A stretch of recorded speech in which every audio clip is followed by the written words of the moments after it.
Geoffrey asked a really interesting question. He said, so when is competition too much to go after? Are Oh, there key phrases that I just shouldn't even bother with over a certain number of competitors?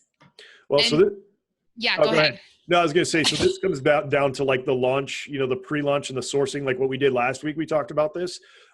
Generally, what I do as a technique is before I even think about, like when I get a product idea, I go and create a fake campaign on Amazon with the keywords that I would target for that product. And because Amazon gives you the suggested bids, you'll know right away whether that's going to be, a product that's unobtainable. Like, for example, like in the beauty category, there's some crazy high, like people like, things that are selling for $20 but have a bid of like $5. Like you can tell right away, like if the bid price is, like more than like 10% of the product price.